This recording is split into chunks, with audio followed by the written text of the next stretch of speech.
நடுத்தர வயதுடைய வாலிபர் ஒருவர் ரொம்ப குழப்பத்துல நடந்து போயிட்டு இருக்காரு. அப்போ கவனிக்காம ஒரு பெரியவர் மேல தவறுதலா இடிச்சிடுறாரு. இடிச்சதுக்கு மன்னிப்பு கேட்ட வாலிபன் தொடர்ந்து நடக்க ஆரம்பிக்கிறாரு. திரும்பவும் அவர் கள்ளத்தடுக்கி கீழே விழ போனாரு. இத கவனிச்ச பெரியவர், "பாத்துப்பா, என்ன ஆச்சுன்னு கேக்குறாரு. அதுக்கு அந்த வாலிபன், "இல்ல தாத்தா, எனக்கு ஒரே குழப்பமா இருக்கு. உங்களால முடிஞ்சா எனக்கு ஒரு யோசனை சொல்லுங்கன்னு சொல்ல தொடங்குறாரு. எனக்கு 2 நெருங்கிய நண்பர்கள் இருக்காங்க. இப்போ 2 பேரும் ஒரு கஷ்டத்துல இருக்காங்க.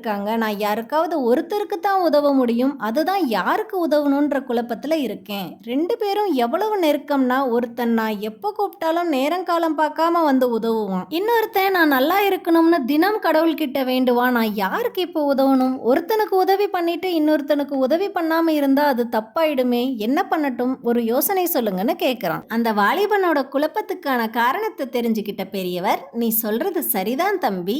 நண்பர்களுக்கிடையே பாகுபாடு காமிக்க கூடாது. 2 பேருமே உனக்கு உதவி இருக்காங்க. அதனால நீ கண்டிப்பா 2 பேத்துக்குமே உதவி செஞ்சுதான் ஆகணும். ஒருத்தருக்கு மட்டும்தான் உன்னால உதவி பண்ண முடியும்னு சொல்லக்கூடாது. அவங்களுக்கு எப்படி உதவி பண்ணணும்னு வேணா உனக்கு யோசனை சொல்றேன். பிடிச்சா அதே மாதிரி செயல்படுத்துன்னு அவரோட யோசனைய சொல்ல தொடங்குறாரு. யார் உனக்கு நேரம் காலம் பார்க்காம உதவி பண்ணாங்களோ அவங்களுக்கு நீ உடனே உதவி பண்ண கிளம்பு. இன்னொரு நண்பன் யார் உனக்கு தினம் பிரார்த்தனை பண்ணாங்களோ அவங்களுக்காக நீ அவனோட பிரச்சனைகள் எல்லாம் பனி போல விலகணும்னு வேண்டிக்கோன்னு சொல்றாரு.